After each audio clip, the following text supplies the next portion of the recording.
Hello, ladies and gentlemen. Welcome back to the Armchair Booking Wrestling Podcast. I'm your host. My name is Steve Barber, and joining me as my co-host is a man whose feet have never touched the arena floor. That's my friend, Waylon Davis. Hey everybody, how you doing? And in case you haven't figured out, this week we're going to be talking about the Royal Rumble, really the evolution of the Royal Rumble. Because this is the month of the Rumble. Yep, Royal Rumble season. Yep. So, and a lot of people say this is really what starts the road to WrestleMania is beginning with the Rumble. And I have to admit, it is where a lot of the stuff for WrestleMania does start happening, because the winner of the Rumble gets the title shot of basically they always say it's their choice, but nobody goes for the Intercontinental title. They always go for the world title. Yeah. Yep. So, but I always thought it was funny. They always say they're going to WrestleMania. Well, so is everybody else. It's just yeah. um, but and I would like to apologize. I'm pretty much done with the COVID. I got a little bit of the cough left, especially at night. And if anybody who's ever been sick, which means pretty much everybody, unless you are the devil, you know that whenever you have some kind of cold, your cough tends to try to linger. It's better in the mornings, and by the time nightfall comes, it's got to come back. But I am still technically on quarantine. That'll be over. Tomorrow will be the last day that I'll be actually working from home, and then Monday I'll be heading back into the office. So it's been interesting again, because it's the second time I've had to do this. I had to do it last February too. But on that note, I'm gonna take a swig of orange juice.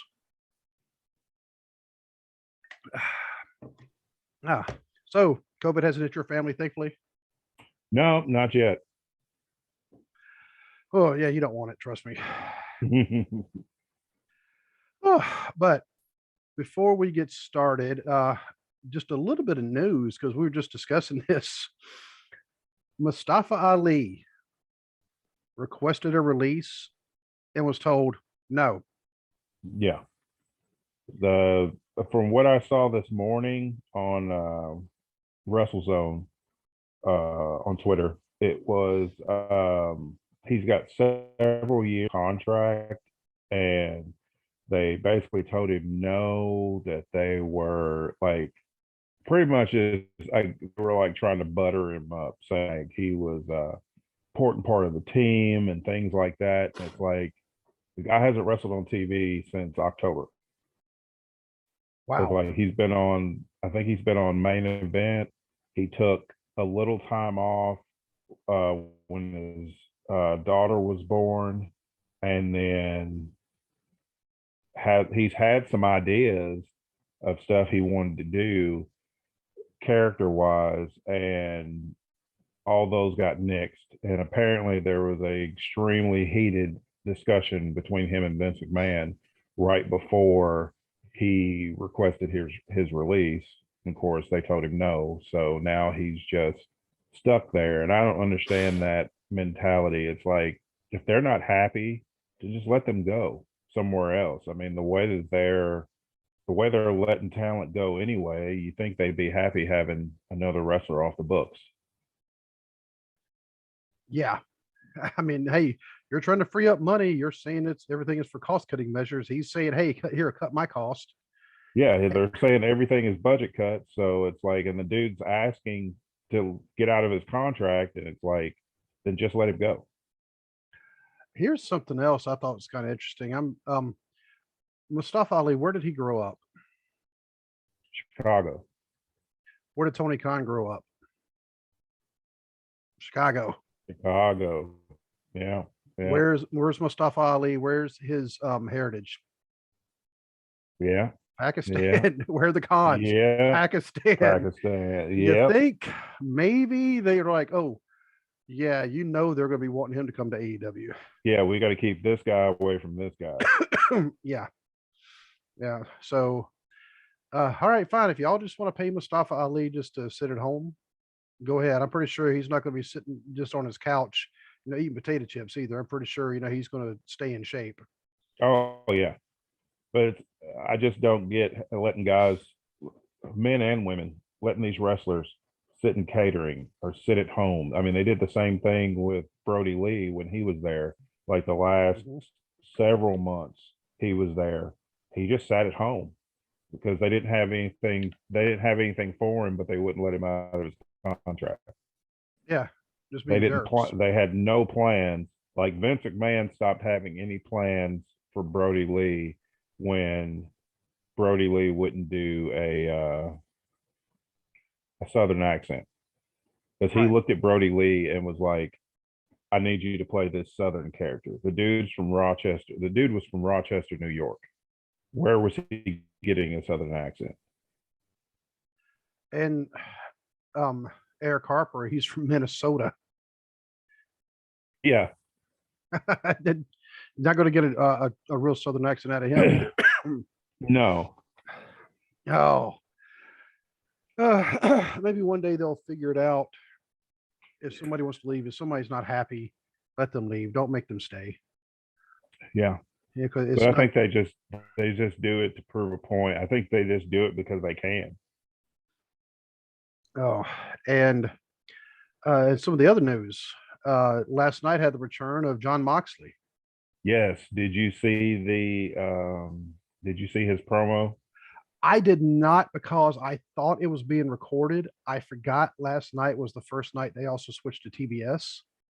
And so the DVR I had scheduled, Yeah. it did not transfer. And so I had to reset it. Of course, I'd already missed it. So I need to actually, Oh, okay. yeah, I need to Yeah, actually that find the video of it. his promo was really good. There was also a guy that decided, hey, this guy has been in alcohol rehab for 3 months, dealing with some personal issues and trying to get healthy. So I'm going to pick this moment to heckle him. And Uh, the guy was like, get this drunken piece of garbage out of the ring. This was like Moxley, his music hit. He comes to the crowd like always. He gets in the ring, he's soaking it in. And then before he even starts his promo, that guy says that Moxley says something. We're family friendly, so I'm not going to say exactly what he said, but I heard the last, basically, I heard the second word was off. yeah. Second word was off and told security, they're like, he said, get that guy out of here. And that guy was escorted out of the building. And it's like, why would you spend the money and the travel time if you don't, if you weren't from that town, which means you traveled and spent gas money, ticket money to get in the arena just to purposely heckle somebody who has just gotten out of rehab for alcohol? And now he's banned for life from any AEW events. Yep. So it's like, what's the point? And it's like this has been bad in AEW here lately. Nyla Rose got heckled. Mm-hmm. There was a guy in the crowd with a homophobic sign. He got thrown out. Somebody else got heckled. Several wrestlers have had issues in AEW here lately with fans, heckling them and being rude and everything. It's like, if you don't like a particular wrestler, you don't like that character and you boo them, that's one thing. But these are still people. And there's no reason to be rude when they're out there, doing their job. You don't want anybody coming to your job heckling you. Right. And that's one thing. I mean, I will give WWE credit for when you have somebody in the crowd acting like that. Oh, they get taken care of pretty quickly. Yeah, yeah. Yeah, yeah, because And they AEW is the same. They don't waste any time either, and that's yep, good. They shouldn't. It's like you shouldn't be allowed to sit there and you know antagonize somebody, and that not in a. I mean, as a wrestling fan, it's one thing you want to antagonize the villain or whatever, but this goes way beyond that. You're attacking these people, and not their character, and that's just ridiculous. It's just uncalled for. yeah. Um, and like you said, I don't see why somebody would want to pay that kind of money to go to an event, especially at the very beginning of it. Now, the great, I think they already had the dark matches, the AEW dark, Yeah, but yeah, I think still, they did the dark, but yeah, this at the but I mean the beginning of the live broadcast, it's like you're 2 minutes into the show and you're getting kicked out because you want to be stupid. That's what it is. Some people just want to be stupid. Yep. And if you notice, they're not saying the person's name because why would they? Exactly. Why You know? give them all they want is some spotlight anyway? Don't give them any. Yeah, I know it's kind of a hard comparison, but it's like a lot of people who are committing crimes nowadays. Now, the newscasters, news places, they will not say their names because they're like, you know what? Why would we say their names? Because that'll give somebody else say, "Oh, look at me, I got my name." Now they won't do it because they don't want to encourage somebody else to be stupid. Yep. Yep, Absolutely. yep. So, but before we get started, I want to go ahead and give our contact listening info. If you'd like to email us, but anything at all, really, you can email us at armchairbookingpodcast@gmail.com. You can find us on Facebook at facebook.com/armchairbookingpodcast. Find us on Instagram, same thing. You can find us on Twitter at Booking Armchair. You can find us on TikTok at Armchair Booking. You can also find us on YouTube.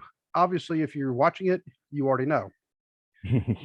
So, and as far as audio platforms, you can find us on just about every audio platform out there. If we're not on it, let us know and we'll get ourselves added. And if you notice, wow, look what I'm wearing. Hey. Wearing one of our shirts. And I know Dwaylen actually has one coming on his way as well. Because unfortunately, folks, they don't give them to us for free. They ought to. I mean, it's our design. They should just, let us have a sample or something. But Right. if you would like to actually have one of our shirts, go to tpublic.com/user/armchair booking podcast. And one of the things I found out, Dwaylen, besides the fact that, I actually threw some new designs up there. A couple of these are for people who prefer lighter colored t-shirts. And excuse me. I also tried getting ones with like if they were going to have a red background, and those looked absolutely horrible. So we'll stick with these four for right now. Oh, okay. Yeah, it was bad. I didn't. It was really bad. But one of the things I discovered, because in addition to shirts, we can also order coffee mugs. And I ordered myself a coffee mug. I also ordered a Oh, mask. did you? Oh yeah, I ordered a coffee mug. In fact, I ordered. Actually, you know what? I want to say I ordered this design. And one of the things I did not know until I went to order it, type coffee mug, I got myself a travel mug. There you go. Yeah. There you go. Yeah. So if you prefer those, which I do actually, because I can pour some coffee in there, have it in my car, or when I'm at work, a lot of times if I have to walk around, take my coffee with me, I'd rather have it in something like this. Yeah. And nothing against the other mugs, but this right here is a little bit handy. That way I don't spill hot coffee all over my hand. And yes, I've done it. So, but that's just some of the many things you can actually get from our merch store. So go check those out, order something. If you have any other ideas for designs, let us know and we'll see what we can do.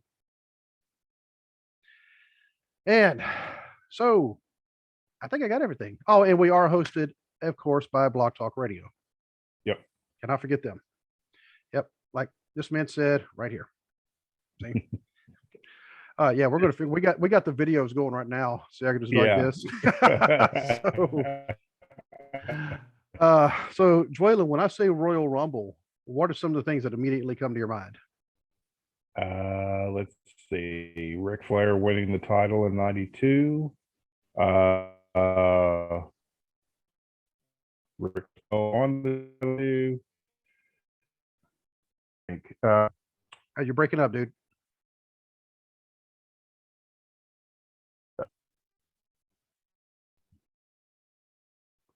You there?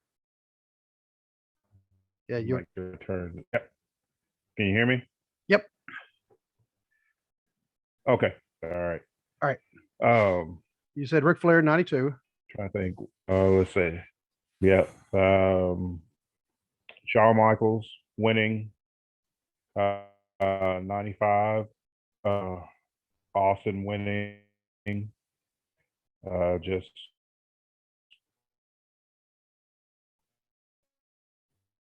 I mean, the whole event getting forward more to WrestleMania now. For me, it's like the Rumble. By the time you get to WrestleMania, everything's kind of predictable here lately. But with the Rumble, even though you have a good idea, it's just the way the match is laid out is always fun to watch. Right. Uh, you were actually frozen up right there, but I can still hear you. So, and now all of a sudden you're not frozen, or maybe. Um, well, what I think Rumble, yeah, I think the same thing. Always Ric Flair '92 because that's still my favorite Rumble. Mine too. And oh yeah, I mean, it just if you just look at everybody who's in it, I mean, so much talent in one match. Yeah. Um, but I think it's amazing how the Rumble itself, of course, when it started out as a Pat Patterson idea, Pat Patterson always had some great ideas. And Vince McMahon actually didn't want to do it at first. Yeah, he didn't think it was a good idea. Yeah. And it took Dick Ebersol to tell him go with it because Vince told Pat, tell Dick your stupid idea for this stupid match. And he told him, and Dick Ebersol said, huh, I like that. And next thing you know, now, I mean, it is a permanent fixture for the WWE. Yep. And one of the things I like how they have not watered it down by having it like every other pay-per-view. Yes, you get it one time a year. I mean, you get battle royals and stuff throughout the year, but those are not the same as the Royal Rumble. You get the Royal Rumble once a year, which I'm like you, I'm perfectly fine with that. And yeah, the Greatest Royal Rumble, it was fun to watch. I mean, don't get me wrong. Now, I mean, it was really cool to see that, especially to see Titus go sliding up under the Oh, poor Titus. he was never going to live that down. I mean, but you know what? He's owned it. He's like, you know what? It was my bad.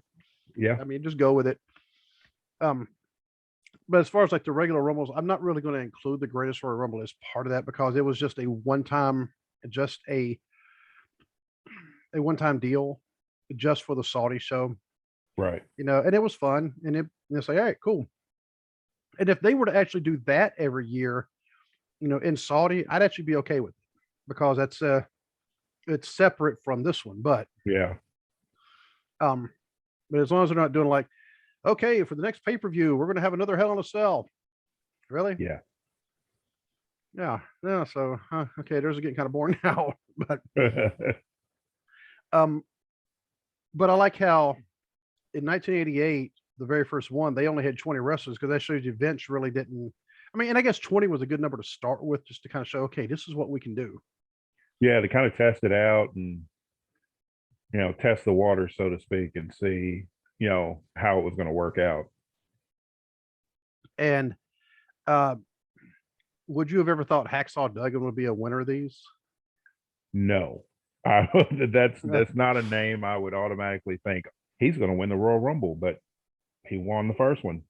Yep, he won the first one, and granted, the first few Rumbles really didn't mean anything. No, and they were just like they were house show attractions to bring in whichever particular market they were in. They were like an attraction to drive up ticket sales. And the first Rumble, like the card itself, was the one they also had the match signing for Hogan and Andre for the Friday main event where Andre pinned Hogan and they had the twin referees, one of the greatest angles ever. You know what? That's the answer right there. Going back to the conversation we had with TNC Sports Talk. Greatest storyline ever. Yeah. How did we miss that? Yeah. Oh, but I mean, that was still a great show though. I really appreciate those guys having us on. But so guys, if you're watching, if you're listening, there's your answer. The twin referees. But anyway, and so the Rumble match, that one, when you watch it now, one of the other things that I observe now, the match started with Bret Hart and Butch Reed. Mm-hmm. Was it Butch Reed was in the ring? No. Yes. No, they Butch Reed? No, they were both bad guys. I think it was Bret and Tito. Let me look. Butch Reed was the very first person ever eliminated. But okay. And the reason why I was saying it couldn't have been Butch Reed is because one of the things about um, the first Rumbles were when the people would come in, it was divided. Um, Tito was the other one. Oh, okay. Yeah, it was Bret and Tito, which makes sense. I mean, Bret and Tito, you know, because Tito was always a curtain jerker because he could always start a good, he could always set the good, really good tone. Yep. Yep. Um, but they always had everything split heels, faces. And Yeah, that is true. Yeah. yeah, and so even when you have a heel running in the ring, another heel's about to get eliminated, they'll go over there and stop the heel from getting eliminated. Then they'll Hmm. gang up on the face, and that's the way they always did. Um, and I was trying to actually pinpoint when it actually they started with the more of the every man for himself because that's what they kept advertising, every man for himself, but yet they would always be divided. Yeah. Yeah. Except for Hogan in '89 because he threw out Coco and he threw out both the Bushwhackers. Yeah. Because that's Hogan, he Yeah. Yeah. That wasn't going to work for him to share that spotlight. So he's look, got to get rid of the other faces. that doesn't work for him, brother. Yeah. So, um, and what's really kind of nostalgic, if you look at some of the names in the very first Royal Rumble, of course, Bret and Tito, that may have been the only Rumble Tito was ever in. I'm about to look. I mean, because I don't remember seeing his name after that, but Butch Um, Reed, he he may. may in the Rumble once they El Matador. I think he may Oh, have been in the Rumble then. he was. That's right. Um, Butch Reed, I think this is the only one he was in. Harley Race, Jim Brunzell, uh, Sam Houston, Danny Davis, um, Boris Zukov, Ron Bass, um, Hillbilly Jim. He actually wrestled. Can you believe that? Wow. Yeah. Junkyard Dog was in this one. Hmm.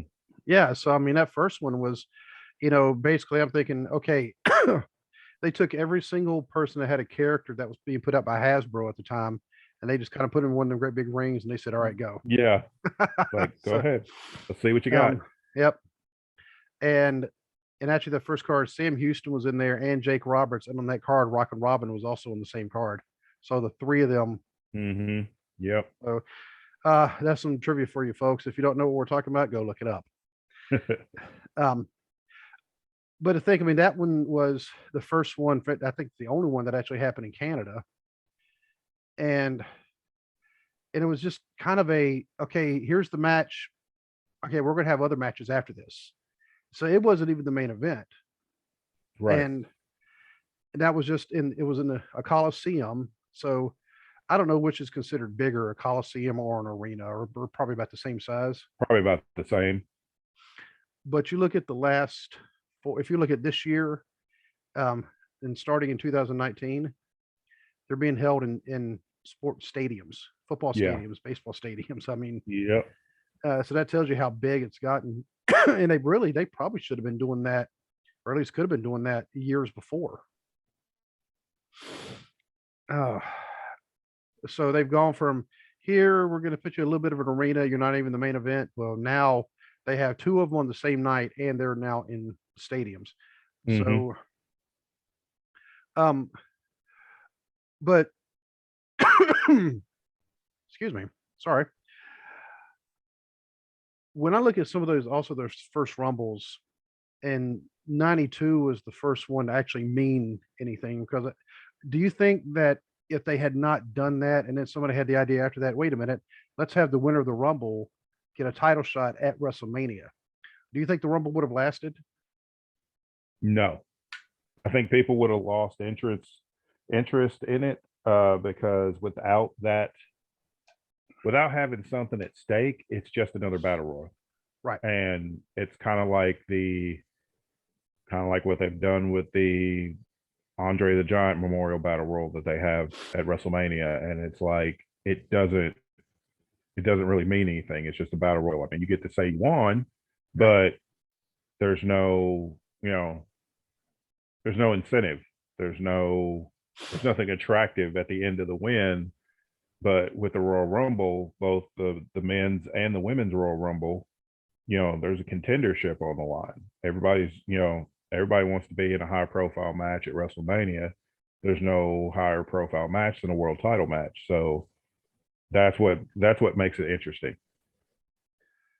And one of the things that also kind of noticed, and yes, this was 30 years ago, but 1990 and 91, of course, Hogan won, but this is when Hogan, he was showcased in everything. It's because he was the immortal Hulk Hogan. Oh yeah. And now I think this was also during a time where the shine was really starting to wear off of Hogan. People were kind of getting sick of him.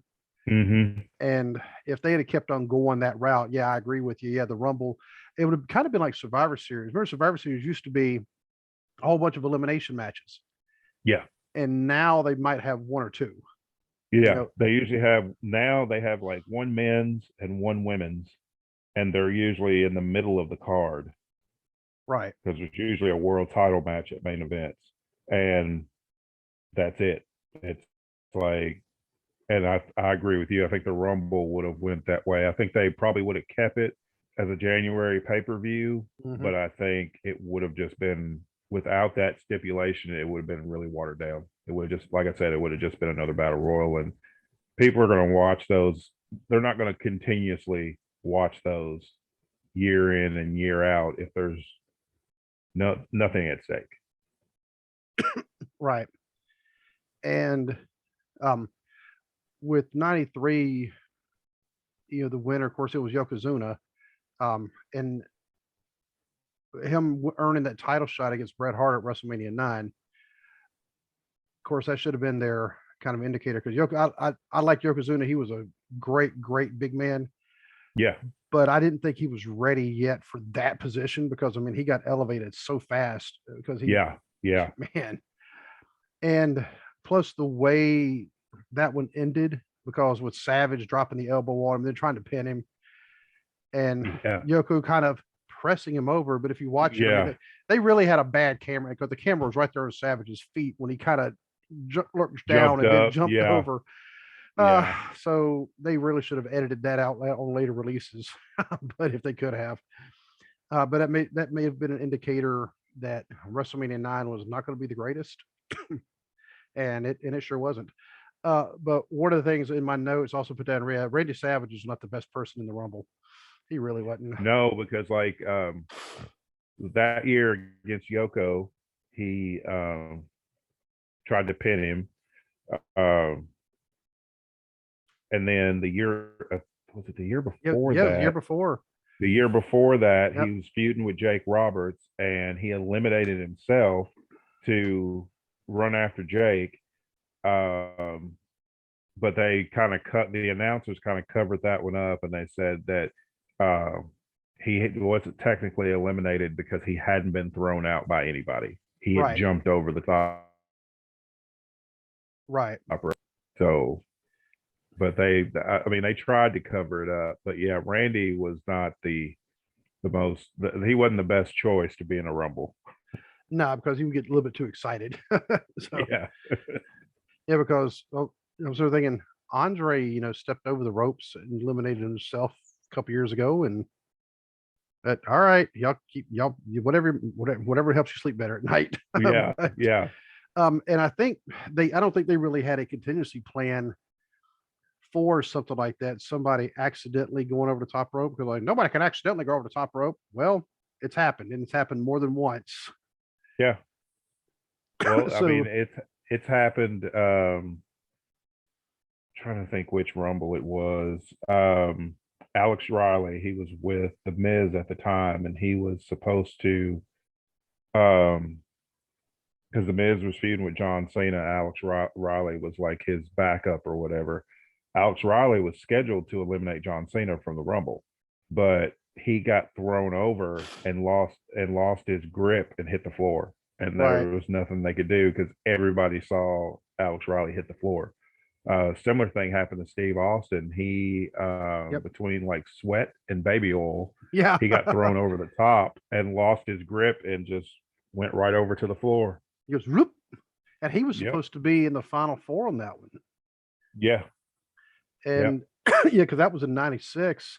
And if you watch that one, you'll see as he's passing by, he looks up at Shawn Michaels and he goes like that, Yeah. it's meaning I'm out. I mean, because Yeah. Shawn's looking at him going, "What are you doing?" Yeah. And Why are you on the floor? yeah, and Austin, he was still the ringmaster at the time, Yep. and he thought, "I've just That ruined I my think it was shot." yeah, because that was his debut Rumble. Yeah.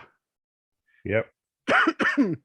Of course, one of the also things I remember about that Rumble, that's the one where it was also Triple H's debut in the Rumble, and he was throwing hands with Kevin Nash. Also, Kevin Nash just grabbed him like by the arm and just whoop, and just tossed him. It was like, huh, that was quick. It's So, like, okay. all right. Well, And Kevin Nash already said he didn't get paid by the hour, so that's true. he was trying to do some work. Um, and yeah, that was '96. That was with Shawn Michaels' second Yep. Rumble win and the second one consecutive. And Yep. of course, the year before '95, that was one where they're only going to do 1 minute between competitors, so that was the shortest beside the first Yeah. one. Yep. But uh, but And that anyway, was the first. That 95 was the first time that anybody had gone in at number one, lasted all the mhm, way to the end, and won. And yep. that was Sean. And that was also the first one where you had numbers 1 and 2 make it all the way to the end. Yep. Him and the British Bulldog. Yep. And that was really the first one where they pushed the whole both feet have to hit the floor. Mm-hmm. And because they really not both feet did not hit the floor, and you saw. I mean, and Yeah. that and one of the things in my notes I actually put down the rumbles now because of they've made it a lot more exciting with the stipulation of the title matches. A rumble can really make a wrestler. Yeah. It really can. A lot of stars. Well, even like just the most recent example, Bianca Belair Yeah, winning the women's Royal Rumble, and then going on to WrestleMania to main event and win the championship. I mean, that her winning the Royal Rumble solidified her as the next big, the next big star. And I just think they need to. I think once they have that, they need to stick with that because they kind of cooled her off, but they're starting to try to heat her up again. And I'm curious to see how she does in the Rumble this year. um, and I think Bianca Belair. The odd thing is, I almost forget she won the Rumble because it's completely overshadowed by the absolutely phenomenal match she and Yeah. Sasha had. Yep. I mean, you kind of forget, like, she's done some other good things, Yeah. but this right here, I mean, the bar's all the way up here. I mean, it's hard to, I don't want to say she's never going to top that because I don't want to all of a sudden say she's just nothing but downhill from here, but that's going to be hard. Yeah. That's going to be hard Yeah. to beat right there. Um, but I think another way the Rumbles can actually make a wrestler, and they don't even necessarily have to win. In '94 was the first one I remember where you had that one person who there for a little bit, they just dominate everything. As soon as somebody Yep. comes in, they're tossing them back out. And that was Diesel. Yeah. Yep. And that because he threw out 7 people. I think it was 7 because I think that was the record until like 2001, and then Kane eliminated 11 people. He Mhm. was he was the go-to person in that Rumble. He even lasted to the final 2. He was the last one eliminated by Steve Austin. And even on Wikipedia, they have a record that's actually listed most consecutive um, wrestlers tossed out. And Nash is Mm-hmm. listed as 7. Hogan apparently threw out 8 consecutive. We're talking like they're the ones who threw. Nobody else threw out anybody in between. Right. He threw out 8 in one of the years, but I got to look and I was like, I don't remember Hogan doing that. When I'm thinking about domination, I'm talking like they are the only person in the ring. They toss somebody out, now they're waiting.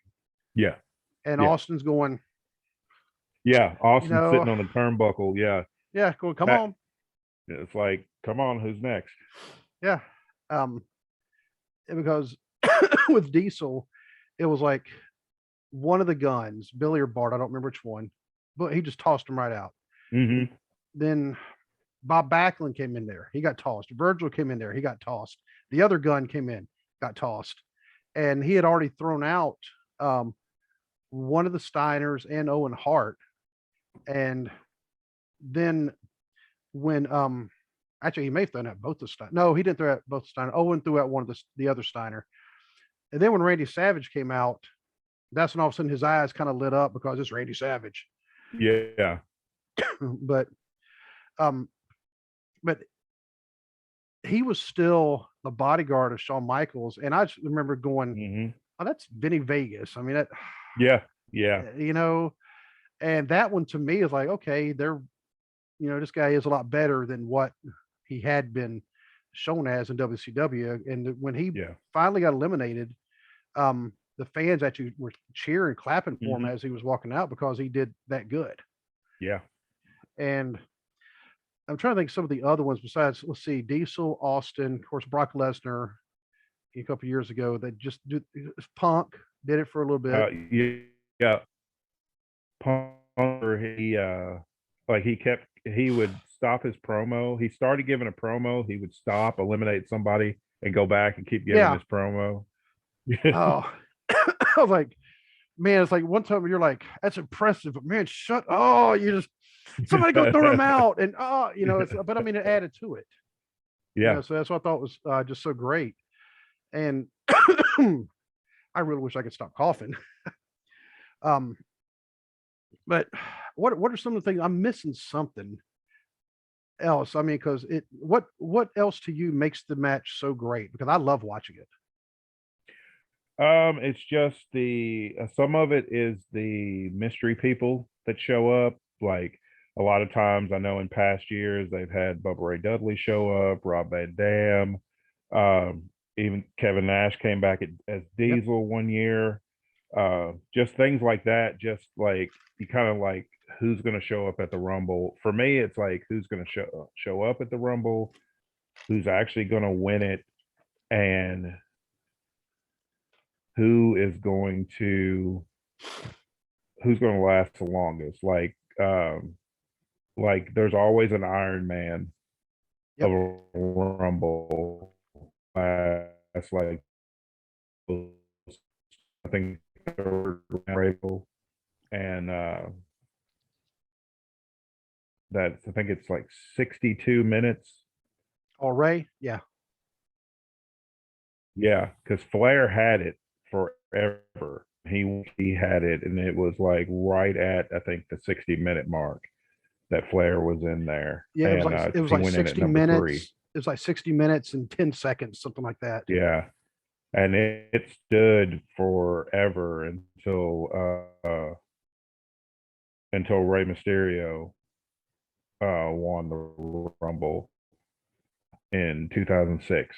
Ray won, and I think his was like 62 minutes, and I think that's still the time to beat in the Rumble. But just the whole thing, the way it's laid out, um, and just that, I mean, you don't know who's next. Like it could be a main event guy, could be a mid card guy, could be an opening guy. You never know who's coming through the curtain, and it gives you matchups that you don't normally see, like um, last year's Royal Rumble, and when Brock Lesnar was in the ring and Keith Lee came out, and even Brock Lesnar was shocked. He Oh, looked at yeah. Keith Lee, he was like, "Whoa, look at this dude!" And then they got in the ring, and then Keith Lee is like, putting Brock Lesnar on his butt and things Mhm. like that. And that's the only time you ever got to see Brock Lesnar and Keith Lee interact, which would have been an awesome feud, I think, because I think Brock would have been up for it. Keith could go toe to toe with Brock, Yeah. but it's things like that. Drew McIntyre hitting the Claymore kick and knocking Brock Yes. and eliminating Brock out of the Rumble. That pop, actually, I think that pop was the second biggest pop of the night. Yeah. It was the biggest until Edge's music hit. Yep. Yep. And that's another thing, because I mean, Edge had to retire, in 2011, and nobody thought he was ever going to be able to wrestle again. And then, his music hits at the 2020 Rumble, and it's like, no way. Because I was sitting there, and I was like, no, there's no way. That's not Edge. I So was the same way. they're doing something. There's some kind of angle, and then he comes out, and I'm like, wow. And speaking of Iron Men, here's a record for you. Bob Backlund has the record for the longest time spent in one Rumble without winning. 1 hour, 1 minute, 10 seconds. Wow. Yeah, it did not win. Santino Marella broke the Warlord's record of quickest elimination, because I think the Warlord had it at 3 seconds, something like that. Like he hit the ring, and Hogan just clotheslined him right back out, and then Santino Marella hit the ring, and Kane instantly just clotheslined him out. I wasn't ready. I wasn't ready. Yeah, I think it was like second and a half or something. Like yeah, that. He's like, I wasn't ready. I wasn't ready. Only Santino could get away with, I'm going back in. No. Yeah. That dude's hilarious. He really is. And that dude apparently is also legitimately tough. He's not really somebody you'd want to mess with in real life. Yeah, that's what I've heard. Yeah. But he played his role extremely well. Oh yeah. I just you hear that Santino. Okay, I'll stop singing. Well, like what year was it that they had the 40-man Royal Rumble? It was the only year that they did 40-man, because Del Rio won. I think it was 2011, but let me. That sounds right, because it was him and Santino. It was Del Rio and Santino at the end, and that entire arena was cheering for Santino to win. And yeah, I just looked at it was 2011, because Santino, he'd been like under the ring, or just he'd gone under the ropes, and he was down there for a while, and Del Rio thought I don't even remember who Del Rio threw out before that. I was turning there, Santino, he's got the Cobra, and he's ready, and he's ready to go, and then he got thrown out. But but yeah, everybody was cheering for Santino, and because he was the underdog. And that one, Del Rio, when he won, it was like, all right. Going into that, and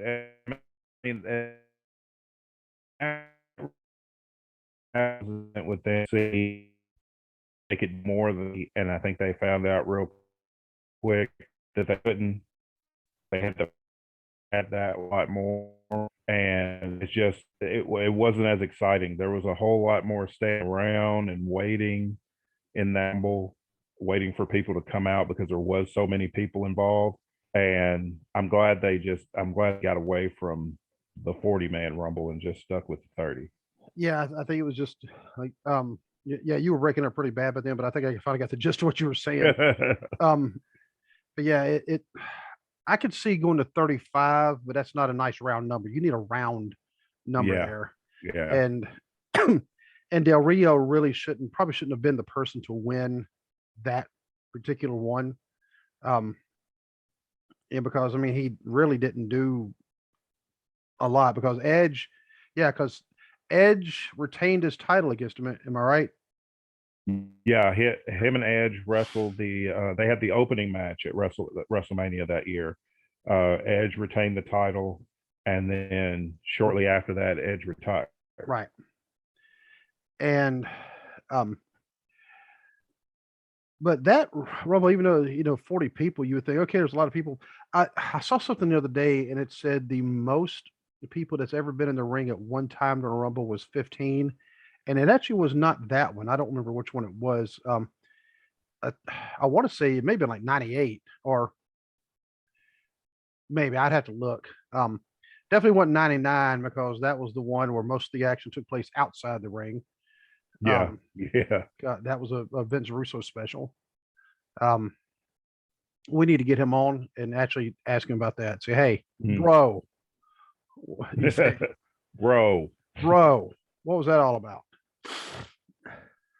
But some of the things that I also thought interesting, how they planned and they really had to set this up right in '94 to where Bret and Lex both landed on the floor at the same time. Yeah, I don't mind that, and I mean, unless that was something that I don't know. I'm not sure how they. I mean, it worked perfectly, but I'm not sure how they managed to both hit at the Oh, same time. oh, Pritchard's talked about it. Oh, really? They had Bret be the one to kind of control that.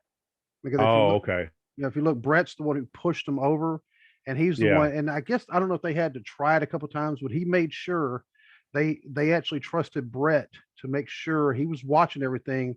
He could see Lex's feet, so that way he could say, "Okay, boom, they both hit at the same time." And and even if they didn't, of course, the camera angles, left it yeah, kind of, right.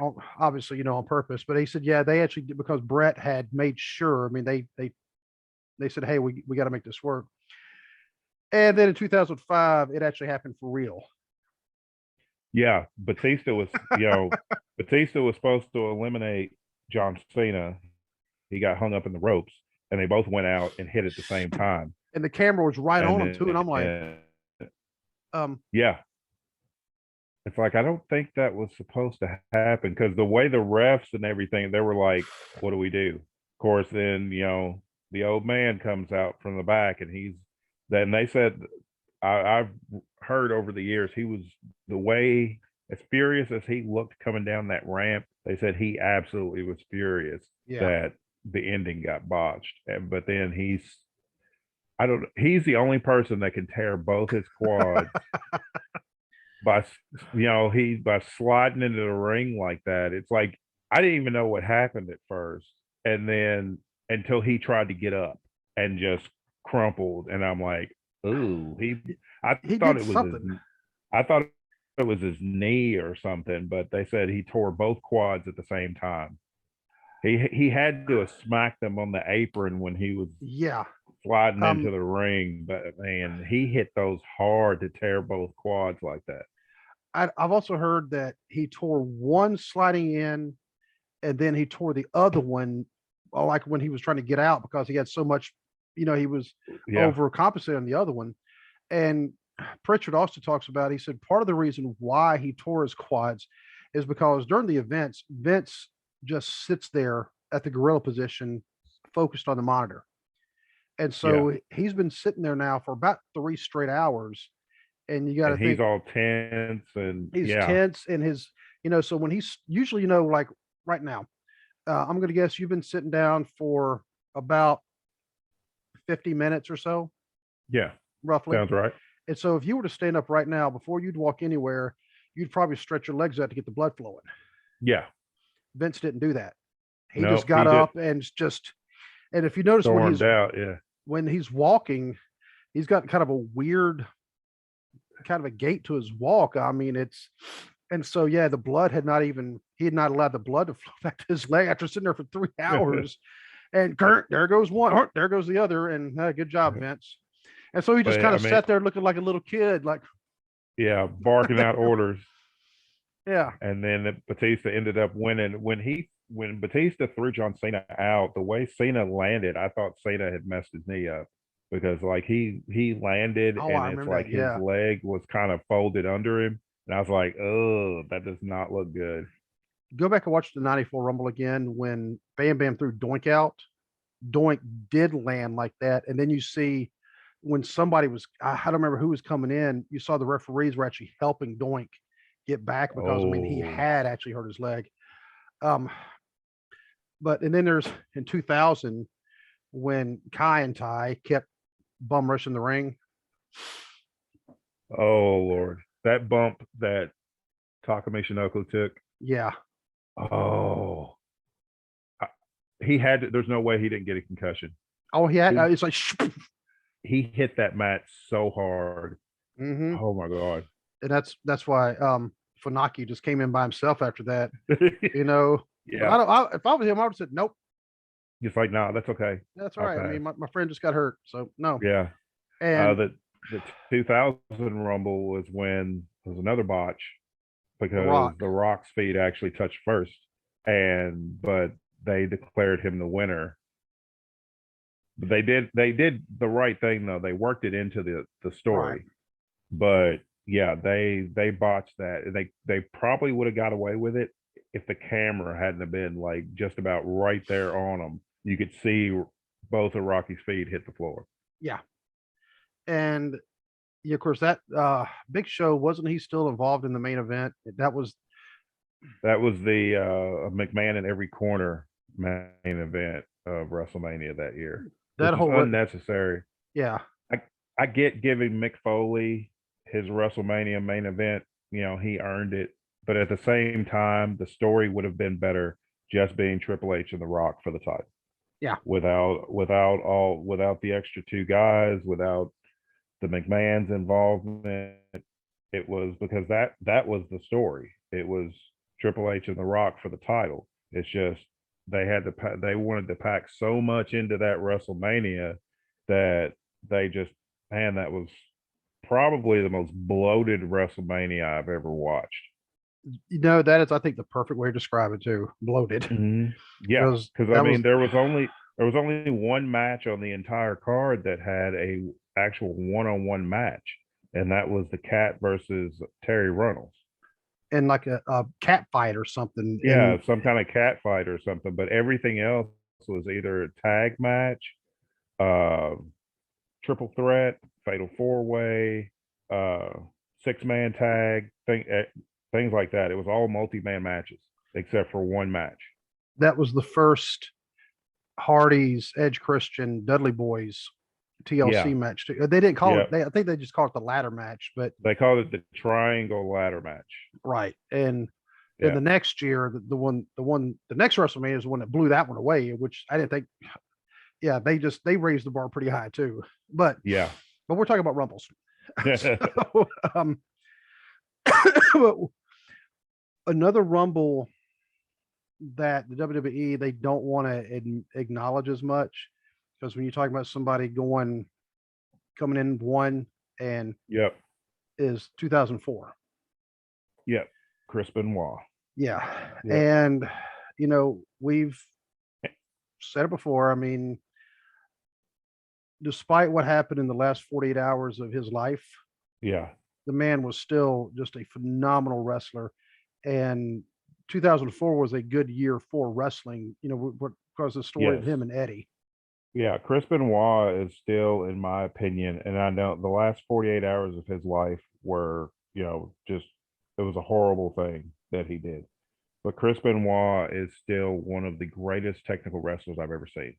Mm-hmm. And I mean, and that was like, that year was just amazing. He wins the Royal Rumble, and that's why I like that incentive of whoever wins the Royal Rumble gets to challenge for the world title of their choosing. And Chris Benoit, the story was good. He wins the Rumble. You know, he decides which championship he's gonna challenge for, which is the World Heavyweight title. He goes on to WrestleMania. He wins the championship. It's that kind of, that, to me, that is the only time of the year that WWE commits to and usually follows through with for them, that's long-term booking.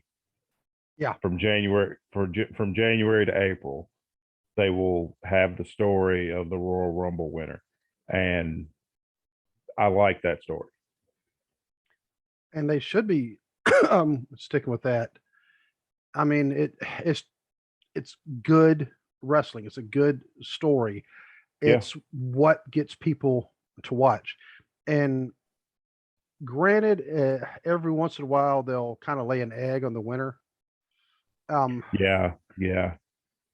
Because like in 2015, actually 2014 and 15 and 16, if you ask me, 2014 was the year that the crowd booed every single match at the Rumble, just about. Because that was the one in Pittsburgh, and that's the one that when Daniel Bryan was not number 30, Yeah. when he didn't enter the Rumble, they booed Rey Mysterio. Yeah. I mean, seriously, who boos Rey Mysterio? Right. It's just he wasn't Daniel Bryan, and that's what the people wanted.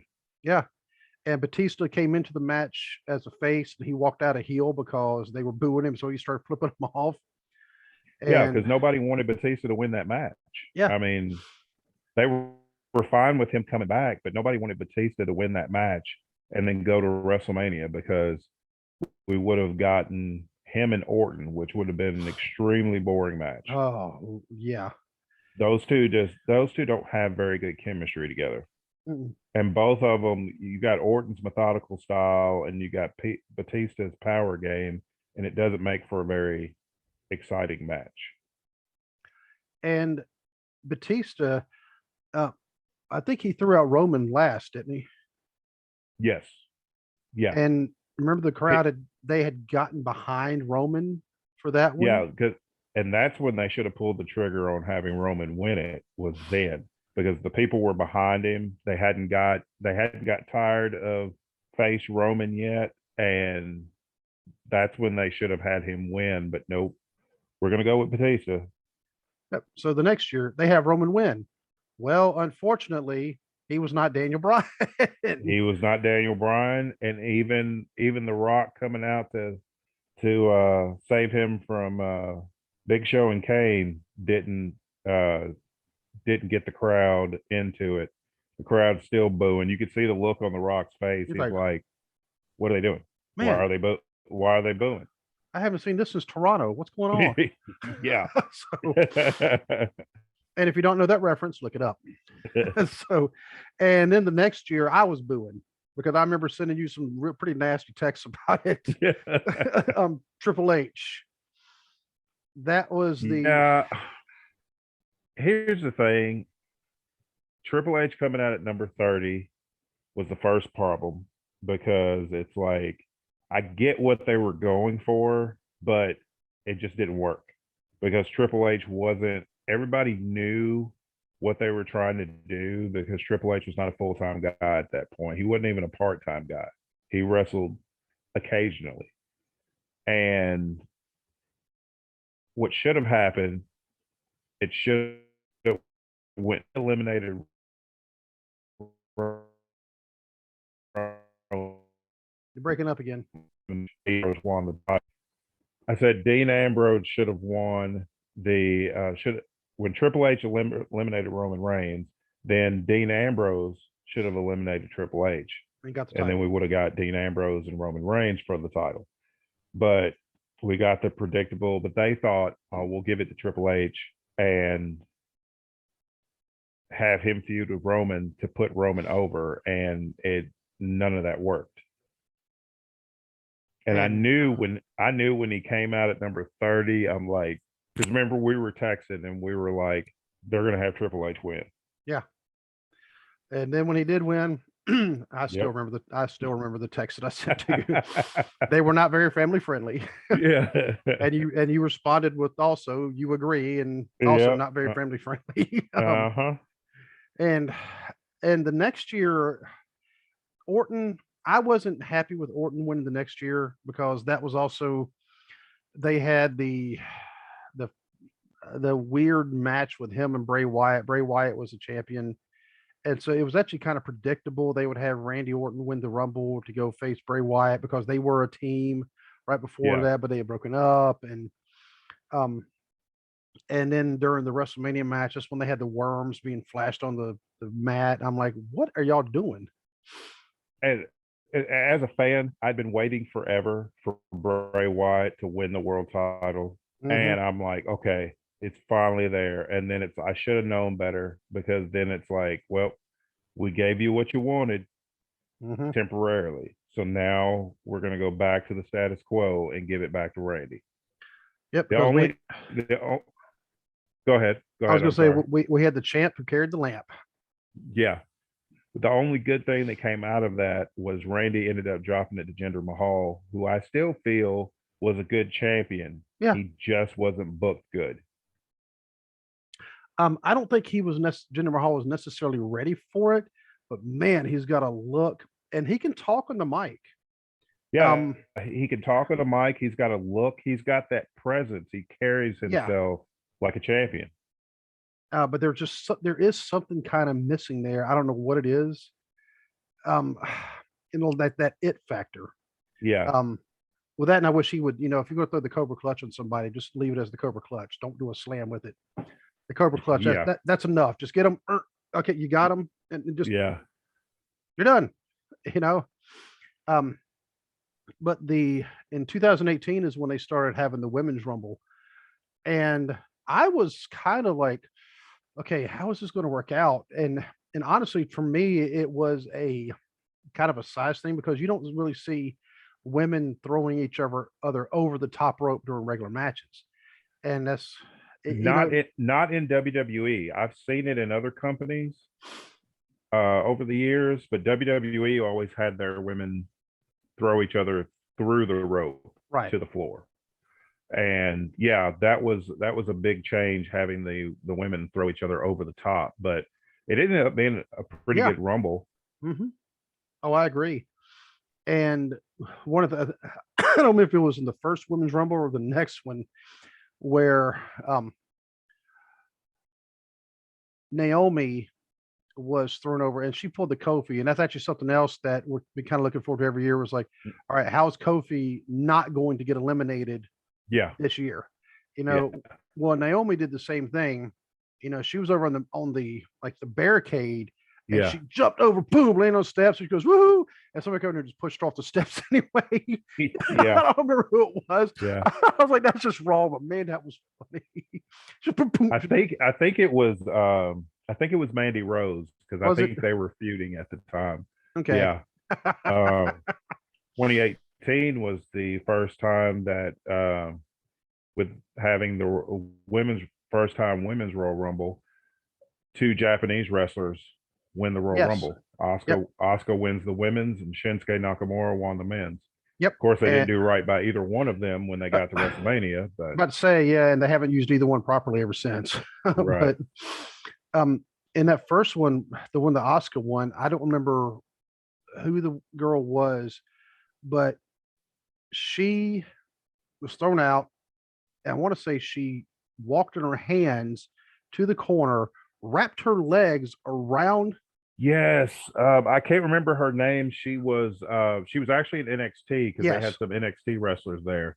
Yeah, and yeah, she crawled over, wrapped her legs around, and pulled herself up. And I was like, that's some serious core muscles right there. Yeah. Oh my.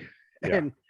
And and I'd have to go back and look at the list of names to see who it was, but I was like, okay, now this is amazing. Mm-hmm. And yeah, so the women's rumbles have actually ended up being pretty good. Yeah. And like I said, I mean, for me, it was like, okay, because some of these girls, I mean, whenever they go into the ring, they always go between the bottom and the middle rope. Mm-hmm. Yeah. Because I mean, it's their height. I mean, they're just Yeah. not that tall. But now, I mean, they're all being thrown over. And was it the first one? Was that also the one, or was it the second one where Zelina Vega was under the ring? That was the second one, and the Hornswoggle was under there. Yeah. Yeah. Yeah. Oh, seeing Hornswoggle chase her down the aisle. I don't know. Well, that just made me just laugh. Of course, it makes you wonder how long was Hornswoggle under that ring. Yeah. Yeah. But and I've actually last year's Rumble, besides Bianca winning, I've actually kind of forgot about the men's. To me, it really doesn't seem memorable. I guess Edge, he did come in number one, but my problem with that was that, yeah, Edge came in at number one, so he's the third person to ever come in at number one and win the thing, but he only eliminated two people. So it's like, that's right. He just hung around the entire match, and two eliminations doesn't.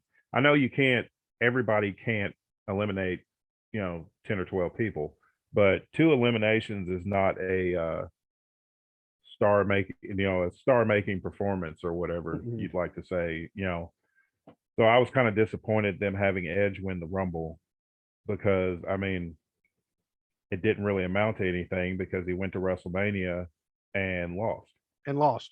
Exactly. So how do you think this year's Rumble is going to go? I think it should be interesting. They've already, which I don't agree with. I think they should have kept Mickey James as a surprise. Mm-hmm. I think they should have, Absolutely. they've ruined the surprise element in the women's rumble by announcing everybody involved. I mean, I think there's still what 9 or 10 slots left that they haven't announced, but I think they should have announced everybody that's on the active roster and then left everybody else as a mystery. Give more, intrigue to who's coming out. But I think Mickey James is there. That's awesome. She's being acknowledged as being the Impact Women's World Champion. I don't think she's not No, going to win it, of course, but it's cool that they have somebody from another company that they're actually acknowledging there's another company. there's another company and another champion. They're not just pretending that Becky Lynch and Charlotte Flair are the only two, and Mandy Rose and NXT are the only women's champions in all of professional wrestling. At least they're acknowledging that there is another women's championship out there. I think the smart move is to have Bianca Belair win it again, and then have her, chase Becky for the title, Yeah. win the title at WrestleMania. And whether they'll do that or not, because that's what I feel they should do, which means they will more than likely do the exact opposite. So I don't know who they're going to have win the Rumble, because Liv Morgan's already had she's already had several opportunities at the title. And I think they've kind of moved on from her. Dewdrop is getting her championship match at the Rumble against Becky Lynch. Really, to me, Bianca Belair is the only logical choice to win the Rumble. Either her or Rhea Ripley. Rhea Ripley is the only other person that I can see right now. Either her or Bianca winning the Rumble. I can see Rhea Ripley also, because it'd be kind of a comeuppance going against Nikki Ash, because of Nikki Ash kind of breaking the team apart, which kind of frees up Rhea. Yep. Frees up Rhea to, move back into the, the main event scene. On the men's side, I personally think, here's how I think it should play out. That just armchair booking, of course. Big E should win the Rumble. Yep. Bobby Lashley should beat Brock Lesnar for the title, because Brock Lesnar is defending against Bobby Lashley. I think if I was booking it, what I would do is Heyman turns on Lesnar. It's revealed that it was a big ruse with him and Roman to mess with a screw over Brock. Bobby Lashley capitalizes, wins the title, because Bobby Lashley is everything you could want in a world champion. Mm-hmm. So Bobby wins the title. Big E wins the Rumble. There is your WWE Championship match. You don't need a whole lot of build. The story's already there. Big E's cashed in on Bobby last year to win the title. Bobby's now the champion. Big E's got to chase the champion. Chases him to WrestleMania. Big E wins the title at WrestleMania.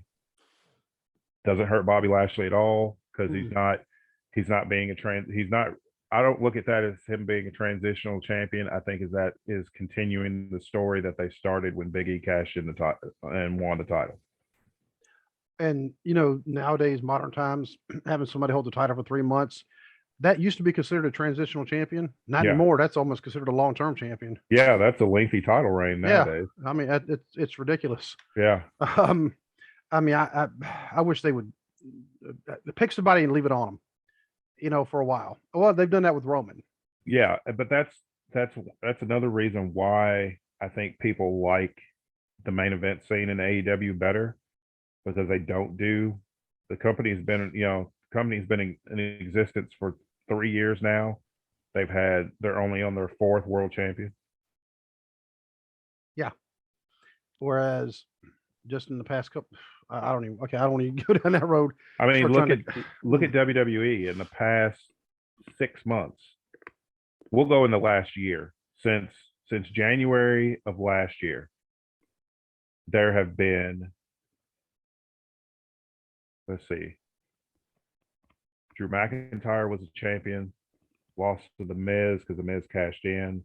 Bobby Lashley beat beat the Miz. Miz. Big E beats Bobby Lashley. And then Brock beats Big E. So in 2021 alone, there were 4 WWE champions. In AEW, there have been 4 world champions in 3 years. And in 1 year in WWE, there was 4 WWE champions. 1 Universal champion because Roman was a champ all year. Right. And then right at the beginning One of the day. year, So- one day, Yeah. day one, as they like Yep. to say, Brock Lesnar wins the WWE title. So in a 365-day span, There've been 5 world champions. Yep. That's ridiculous. Yes. And there are 15 wrestlers announced for the men's. Say 1, 2, 3, 4, 5, 6, 7, 8, 9, 10, 11, 12, 13, 14, 15, 16, 17, 18, 19, 20, 21 announced for the women's. And yeah, Summer Rae, she's pretty ticked that they announced her already. Yeah, because she wanted hers to be a surprise. Yep. I mean, now granted, her name isn't as big as Mickie James, but I remember Summer Rae. Right. Yeah, I remember Summer Rae. Yeah. I mean, she was there until like 20. I think she didn't even leave till either 2018 or 2019. She was there a while. I mean, and she was decent. Yeah. I mean, she wasn't no Ember Moon. Right. I mean, not everybody is going to be, reach that main event status. Every division has got its main event, its mid card, and lower card. Mhm. I think for the role that she had, I think she did fine. But I'm looking over the list of women who are already announced, and some of those people are already going, if you hadn't let all those wrestlers go, you It's wouldn't like it's like I was telling you before, the amount of women that they released last year, you could build an entire company with the women that were released. And if they hadn't have released all those women last year, they wouldn't be having to pull from the past, so to speak, to fill those spots because they would have had the entire roster to pick from. Of course, the Bella's coming back. I wonder who helped engineer that.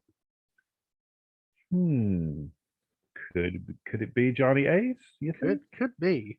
I mean, of course, one of them, her husband is actually wrestling for their biggest competitor now.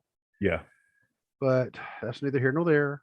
Actually, you know what? There's another one. Her fiance is wrestling for the competitor. There's another one whose husband works for the competitor. And let's see, Zelina, Charlotte, Brie, and then Mickie James herself wrestles for competition. Yep. She wrestles she wrestles for 2 companies. Yep. Because Mickie James is the Impact Women's World Champion. She also wrestles in the NWA. Yep. Oh, if y'all hadn't got rid of all those other wrestlers, you wouldn't have to all of a sudden start having people plug in at the last minute. Yeah, you wouldn't have to bring back Lita and and Summer Rae and the Bellas and Michelle McCool and they're talking about putting Lita in a program with Charlotte. And I honestly don't know how to feel about that. I don't either. I like Lita, but okay, the problem is on the SmackDown side, who is there to challenge Charlotte unless Bayley comes back before WrestleMania? I don't know. I mean, they just totally destroyed Natalya, having her lose to Aaliyah in 3.8 seconds. Yep. But Natalya was never going to. I mean, Natalya's been the SmackDown Women's Champion, and she was the Divas Champion. I think now she's like the gatekeeper of the women's division. She's there to get people. She's kind of like how Jake Roberts used to be, where they would put guys in matches with Jake to get them ready for Hogan. I think they do that with Natalya. They put people in matches with Natalya to get them ready to move up the card to challenge the champion. I read something today, speaking of Rumbles and Jake, it said the 1992 Royal Rumble was the only WWF World Title shot Jake ever had on TV. Yep. It's like, wow, I never thought Yeah. about it like that.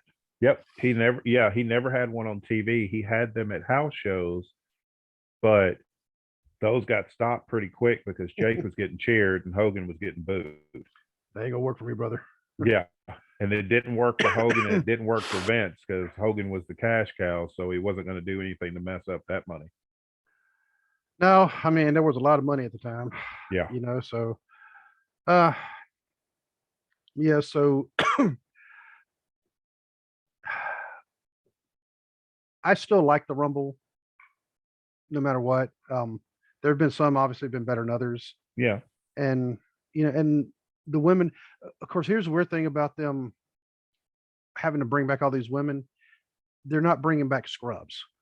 Right. So that the women's match is going to be just packed. Yeah. And there's still room for Ember Moon to come back. I'm just throwing it out there. I don't know if I know you're trying to keep hope alive, but I think she's moved on.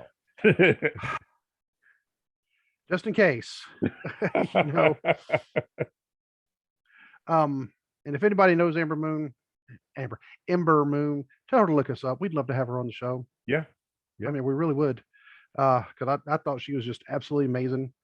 And I would also want to know how she managed to do her finishing move without actually breaking her back at some points. Or her tailbone. Yeah. I'm like, I cringed every time she did the move. I'm like, man, it looks good, but ow. I mean, she's going to end up hurting herself. And I've seen some clips of her stuff on the indies, and it's even crisper. Really? When she did it on the indies. Yeah. I think, they kind of, how they water everything down a little bit in WWE, and she still made it look amazing, but her stuff on the indies was like, man, I don't know how her opponent didn't get whiplash, how she didn't break her tailbone. But that's all we have for this episode, unless you have anything else, Waylon. No, that's it. I'm looking forward to the Rumble. I think it should be an entertaining show as always. Like you said, some Rumbles are better than others, but they're always worth a watch, and they're always usually pretty entertaining, even if we don't necessarily like the outcome. Yep. And I do believe we'll probably have a preview show on it here actually in about a week. Yep. So we'll do our preview unless something else comes up. So I do have an idea I'm going to throw to you about a show, but I'll tell you once we stop recording. Okay. Because it was actually an idea that was actually, you know what? I might as well just throw it to you now because I got to give credit to Justin over at TNC Sports Talk, Jay and Trey. They mentioned something on their show yesterday. And I was actually in the comments as well. I was working. I wasn't able to do anything today because I was actually too engrossed in work. But yesterday was a little slow at the time, and it was also close to lunchtime, so I was able to kind of comment on their stuff. And Justin asked the question, what does the wrestling world need to do to have a successful year? Okay. And I even said, I was like, dude, that's a great idea for a show topic. And he's like, what? I was like, yeah. He said, use it for your show. I was like, I think I will. So awesome. That is a good idea. I was like, man, so thank you, Justin. Absolutely. Thank you very much. Yep. In fact, Justin, if you're able, I mean, I know it's kind of tough with your work schedule, but if you're able to join us, definitely let us know. We can have kind of a three-way conversation because, I mean, I got to give credit. I mean, this was your idea. So yeah. If you can't, we understand, but we'd love to have you on. So, but until that right there will be the topic for next Monday is what does the wrestling world need to do to have a successful year? Because I don't think we're too far into the year to, discuss no, I that, think, so. Yeah, we're still early in the year. I think that'd be a great discussion. Yep. So, and that gives us plenty of time to take notes. Yep. So, because I have the weekend, I'm pretty much just not going to go anywhere this weekend because, well, I haven't gone anywhere for the past 2 weeks. Might as well, except for getting tested, me and my son. And that's the only place we've been in the past, week or so. Yeah, to go get COVID tested. And that turned out great. So, yeah. But yeah. But he's going back to school tomorrow. I'm going back to work Monday. So thankfully that's should be behind us. So, But my friend, until we talk again, I'll be seeing you, and God bless. All right. God bless, man.